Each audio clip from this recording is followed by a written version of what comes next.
안녕하세요. SF한타의 도서관 관장 전홍식입니다. 도서관 캐스트 오늘은 7번째 이야기 시작해 보겠습니다. 지금까지 이제 슈퍼히어로가 등장하는 보통 그래픽 노블 같은 그런 작품들 많이 소개했는데요. 반드시 역사를 만들어내는 거 꼭 그것만이 아닌 것 같아요. 꼭 슈퍼히어로가 아니라도 상관없는 거죠. 자, 그런 점에서 오늘은 어떤 면에서는 되게 평범한 좀 덜 떨어진 그런 사람들이 주인공이 돼서 새로운 역사를 만들어내는 이야기 SF 작품 한번 소개해 볼까 합니다. 제리 퍼넬이라는 작가의 용병이라는 작품입니다. 자, 이 작품은 사실은 제가 굉장히 좋아하는 작품 중에 하나예요. 왜 그럴까? 여러 가지 이유가 있겠지만, 밀리터리 SF가 진정으로 가져야 될 모습이 무엇인지를 되게 잘 보여주기 때문이 아닌가 싶습니다. 자, 밀리터리 SF라는 작품들은 군사를 무대로 한 SF들입니다.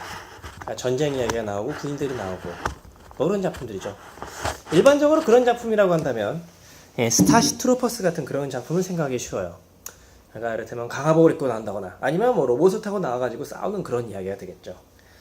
그런데 이 작품 용병 제니서리즈는 다릅니다. 이 작품에서는요, 주인공들은 도리어 어떤 면에서는 현대전의 병기보다도 훨씬 단순한 병기를 사용해요. 바로 화약도 거의 사용하지 않을 뿐더러 실제로는 자기가 직접 싸우지도 않습니다. 갑자기 왜 그렇게 됐는가? 이 작품은요, 주인공이 다른 세계에 가서 펼쳐지는 다른 세계 모험물이에요. 좀 나쁜 용어로 하자면 이곡갱, 이 세계에 고등학생이 가서 깽판 치는 이야기라고 생각할 수 있겠어요. 사실 그럴만해요. 주인공은 총을 가지고 있는 군대입니다. 총을 가지고 있는 병사입니다. 자, 그리고 박격포 같은 것도 있고 슈루탄 같은 것도 있어요. 자, 그런 상황에서 그들이 향하는 곳은 이제 판타지는 아니지만 굳이 말하자면 중세시대 정도 수준의 기술을 가진 그런 세계라는 거죠.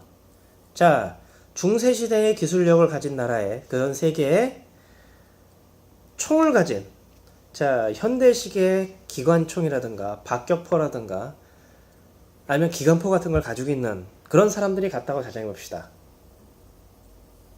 부족이죠, 완전히. 그런 정도 되면. 그렇지만 조금 얘기가 달라요. 왜 그러냐면 이 작품 속에서 주인공은 어떤 면에서는 바로 그런 무기를 사용하지 않기 때문입니다. 자, 좀 소개해보죠. 주인공은 어찌어찌하다 ROCC를 거쳐서 용병으로 활동이 됐어요. 근데 그 용병으로 활동하면서 제일 먼저 하게 된 일 중에 하나가 CIA로 어딘가, 저 아프리카의 어딘가로 가가지고 활동하게 되는 거였습니다. 자, 문제는요, 거기서 여러 가지 이유로 인해서 위기에 빠졌다는 겁니다. 적들에게 포위됐고 이 상태에서 탈출할 수도 없어요. 말도 통하지 않는 세계, 사방에 적들밖에 없는 그런 세계. 이제 뭐 죽음만이 눈앞에 왔던 그런 시기였죠. 자, 그런 상황에서 갑자기 그들 앞에 이상한 물건이 나타납니다. 바로 UFO, 미확인 비행물체예요. 자, 그리고 그 비행물체는 단순히 비행으로 끝나지 않고 그들 앞에 내립니다. 그리고 얘기합니다. 갤러리의 소위. 자, 빨리 들어오시오.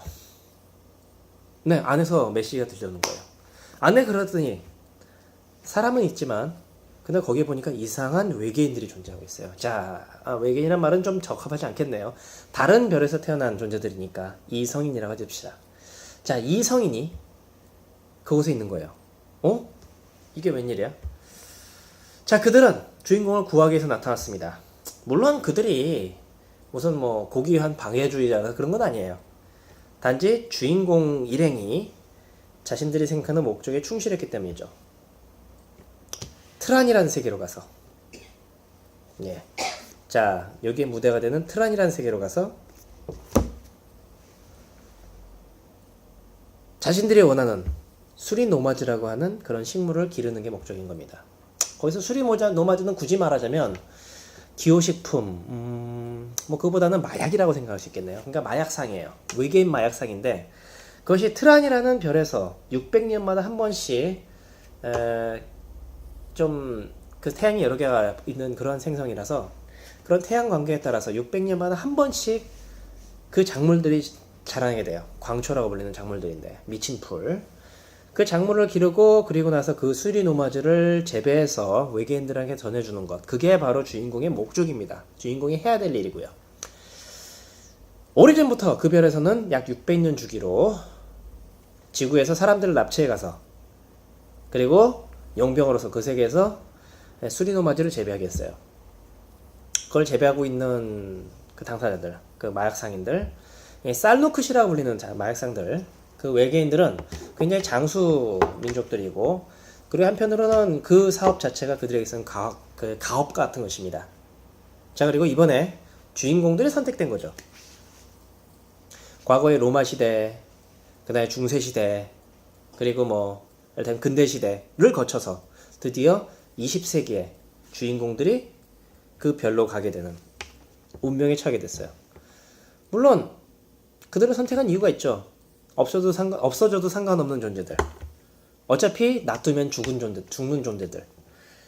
그런 존재들. 그렇기 때문에 그들이 사라진다고 해도 이상한 일이 없고, 그리고 한편으로는 그렇기 때문에 그들을 납치해서 데려가서 일종의 노예처럼 부리더라도 상관없는 겁니다. 물론 노예처럼 부리는 건 아니지만 말이에요. 자, 그래야 주인공은 동료들과 함께 그 세계로 가게 됩니다. 트란이라는 세계로. 자, 문제는 여기서부터 시작돼요. 뭐냐 하면, 주인공 밑에는 주인공의 동료가 한 명 있습니다. 자, 그런데 주인공의 동료는 전형적인 용병이에요. 자, 주인공은 전형적인 용병이 아닙니다. 그는 자신이 지휘를 맡아야 된다고 생각해요. 왜냐하면 주인공은 용병 출신자가 아니고 그만큼 군인으로서는 적합하지 않기 때문이라고. 그러니까 지도자로서는 적합하지 않다고 생각하니까. 물론 권력 욕심도 있겠죠. 나는 왕이 되고 싶다. 왕이 될 수 있는 그런 욕망을 가지게 해주는 거니까. 그런데 문제는, 자, 그렇게 되면 주인공이 방해가 되는 거예요.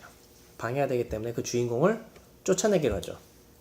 주인공은 자신은 모르는 사이에 그러한 반란이 일어났던 걸 알게 되고, 그리고 홀로 내동댕이 쳐집니다. 나머지 부하들은 모두 떨어져서. 오직 유일하게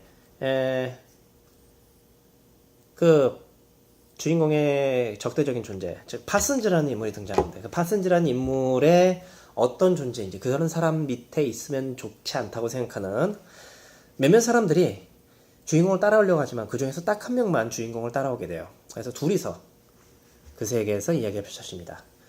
주어진 것은 총 2개, 2자루, 그 다음에 권총, 그 약간의 총알들.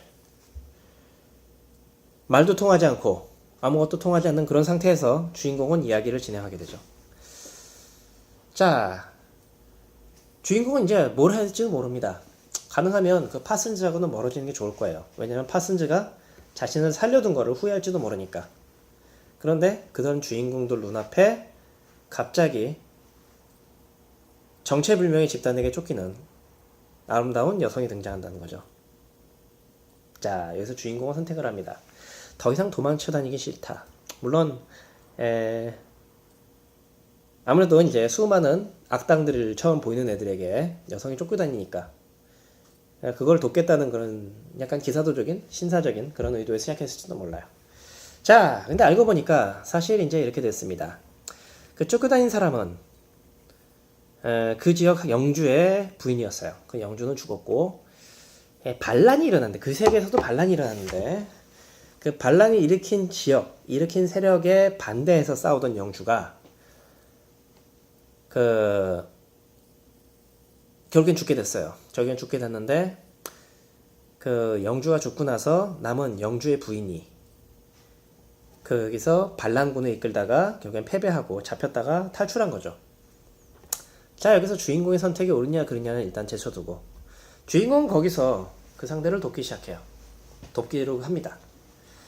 자, 그 세대는 현재 중세시대 정도의 수준의 기술력을 가지고 있습니다. 그리고 그런 상황에서 적의 편에게는 파슨스를 비롯한 여러 동료들이 들어가게 돼요. 자, 주인공은 그 영주의 부인 이방인을 구하긴 했지만, 문제는 주인공에게 세력이 없고 그 영주의 부인도 아무런 세력이 없어요. 그 영주의 부인은 굳이 말하자면 야만족 같은 그런 자기의 고향 지역으로 돌아가게 됩니다. 그리고 거기서 식량이 부족하고 상태라든가 뭐 여러 가지 알게 되고 주인공은 거기서 스타맨이라 불리면서 이 세계에서는 왠지 몰라도 우주에서 내려오는 저 하늘 먼 곳에서 뭐 별을 넘어에서 오는 사람들에 대한 전설이 알려져 있고 그들이 이 세계에 재앙을 가져온다라고 불리고 있다는 얘기도 있어요. 자, 어쨌든 그 스타맨들이 스타맨으로서 그들과 협력하게 됩니다. 자, 여기서 재밌는 일이 벌어져요. 자, 주인공은 총을 가지고 있지만 주인공과 동료 두 사람의 총을 모으더라도 두 자루밖에 내지 않고요. 총알도 많지 않아요. 거기서 그들은 강대한 중장 기병을 자랑하는 중장 보병과 중장 기병을 자랑하는 로마라는 나라하고 싸우게 됩니다. 우리 세계의 로마를 굳이 말하자면 로마라기보다는 비잔틴 제국이죠. 비잔틴 제국을 모방한 듯한 그런 세계예요. 거기서 전쟁을 벌이는데 자, 사람들은 주인공이 총으로 쏴줄 것이다 라고 기대를 하겠죠. 독재도도 그럴 것 같아요. 주인공은 총을 가지고 있어요. 상대방은 총이 없어요. 그러면 무조건 이길 수 있지 않냐? 그렇지 않습니다. 주인공이 가지고 있는 무기는 얼마 되지 않고 그리고 적은 훨씬 더 많아요. 물론 처음에 한 번 정도는 사람들을 놀라게 쓸지도 모르죠. 소총으로. 하지만 그 소총의 총알이 무한정인 것도 아니고 그리고 소총의 총알로 모든 사람을 쏴 죽일 수 있는 것도 아닐 거예요. 자, 여기서 주인공이 지금까지 ROTC에서 그런 경험들 그런 걸 바탕으로 해서 그 일반 말하는 야만족이라고 할 수 있는 그 세력들을 그런 세력들을 훈련시키기 시작합니다. 그리고 실제 우리 세계에 있어서는 역사를 기반으로 거대한 장창 파이크라는 걸 만들어내고 그리고 그 타마르손이라고 불리는 그 야만족의 궁병들과 결합을 시켜서 새로운 군대를 병종을 만들어내게 돼요. 그리고 전투가 벌어지죠. 자, 파이크병과 그 다음에 궁병의 결합. 그것은 이제 기병들의 공격을 막아낼 수 있었고 실제로 중세시대 말기에 기사들이 노궁병과 파이크병의 결합에 의해서 만들어진 그러한 부대에 의해서 멸망했듯이 멸망이라기보다 그 부대에서 고존했듯이 그들을 물리치는 데 성공해요. 로마군을 물리치고 승리를 하게 됩니다. 하지만 완전 무조건 아니에요. 왜냐하면 한번 그런 일을 겪게 되면 상대방도 그걸 알 수 있을 테니까. 여기서 이 작품은 굉장히 흥미로운 요소를 보여줍니다. 일반적으로 문명이 훨씬 떨어지는 세계에 가게 되면 그렇다면 화약이라던가 그런 압도적인 기술력은 무조건 상대를 장악하는 이야기가 나와요. 근데 이 작품은 그렇지 않습니다. 여기서는 자기가 알고 있던 지식들을 당시에 그곳에 이제 세계의 사람들에게 이해시키면서 세계의 사람들과 함께 결합을 해서 그런 것과 조화를 이루면서 점점 발전해가는 문명이 발전해가는 과정을 보여준다는 거죠. 그 시점에서 이 작품은 약간의 시빌라이제이션, 문명 같은 그런 느낌이 들게 돼요. 문명 같은 게임을 보는 듯한 느낌이 들게 되는 거죠. 주인공은 어느새 화약을 개발하기 시작합니다.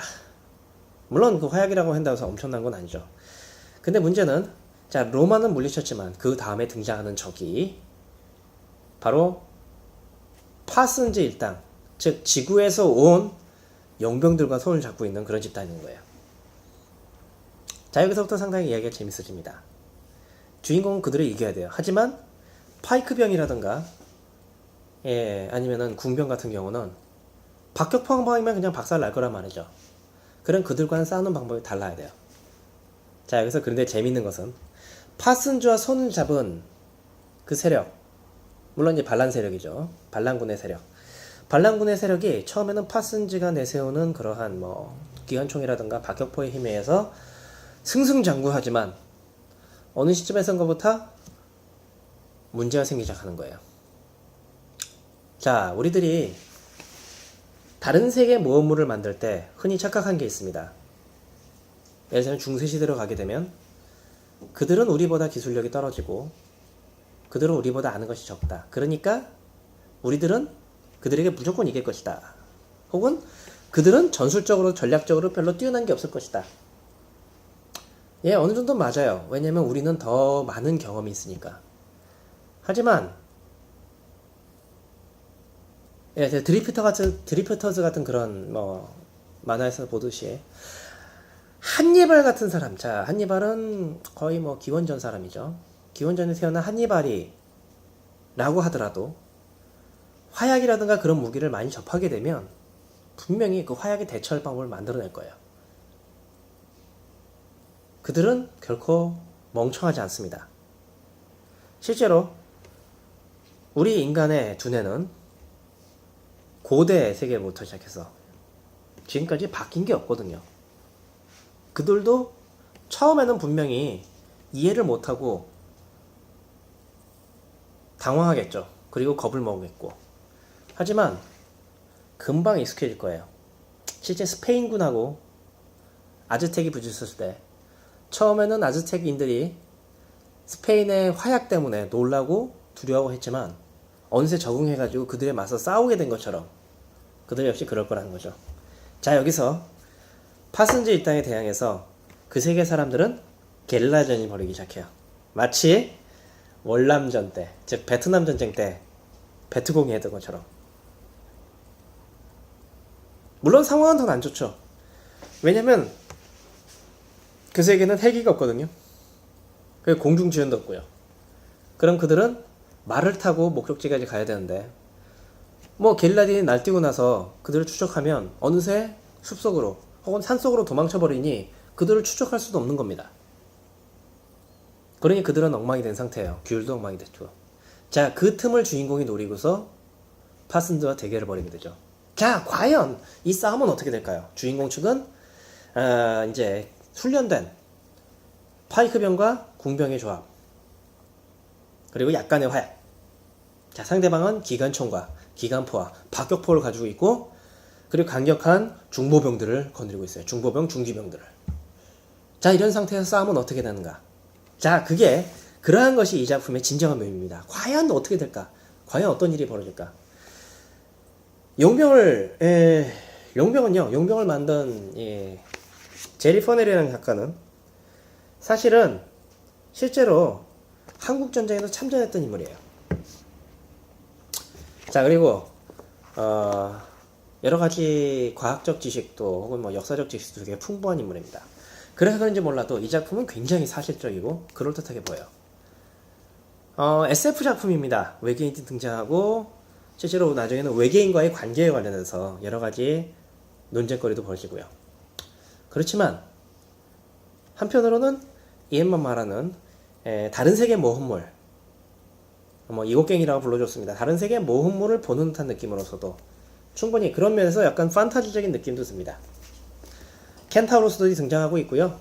물론 그래서 마법을 쓰는 건 아니지만, 그리고 중세시대의 무기들을 가지고 있는 그런 사람들을 상대로 이야기가 펼쳐지는 거죠. 실제로 그들이 생각하는 사고방식 자체도 그런 느낌이에요. 그러한 세계에 따라 달라지는 사고방식이라든가 그런 내용들도 굉장히 잘 보여주고 있습니다. 정말로 이 400페이지 그 옆절 나중에 맨 마지막에 페이지까지 보면 400페이지에 달하는 이 작품을 그야말로 한순간에 다 읽어버리기에 충분할 정도로 그렇게 즐거운 작품입니다. 한 가지 아쉬운 건요, 이 용병이 여기로 끝난다는 게 아니에요. 사실은 2권이 더 있습니다. 네.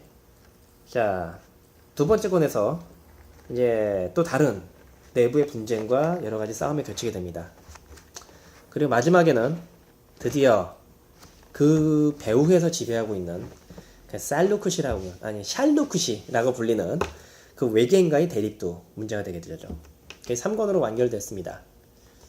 그리고 그거 외에도 외전 시리즈를 더 모아서 트란이라는 외전 시리즈가 있고요.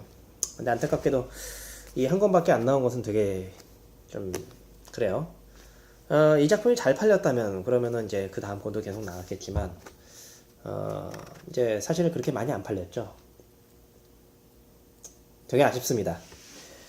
이 작품을 소개드린 이유, 솔직히 말씀드리면 이래요. 더 많은 분이 사서 보고 이 작품의 재미를 알고 출판사에다가 권해줬으면 하는 겁니다. 그래서 이 다음 편, 그 다음 편까지 다 나왔으면 좋겠어요. 사실 저는 이 작품들을 영문판으로 다시 다 구입했습니다. 이 다음 권, 그 다음에 그 다음 권, 외전까지. 근데 사실 그 영어는 잘하는 편이 아니라서 그래서 떠듬떠듬 읽으면서 봤어요. 재밌습니다. 정말 재밌는 작품이고 흥미롭습니다. 여러분들이 한 번쯤, 그리고 한편은 판타지 창작자라고 하면 굉장히 리얼리티 넘치는 세계를, 판타지 세계를 만드는데 참고하기도 좋은 작품이라고 생각해요. 자, 그런 점에서 여러분들 이 작품 용병 제니 시리즈 꼭 보시길 권합니다.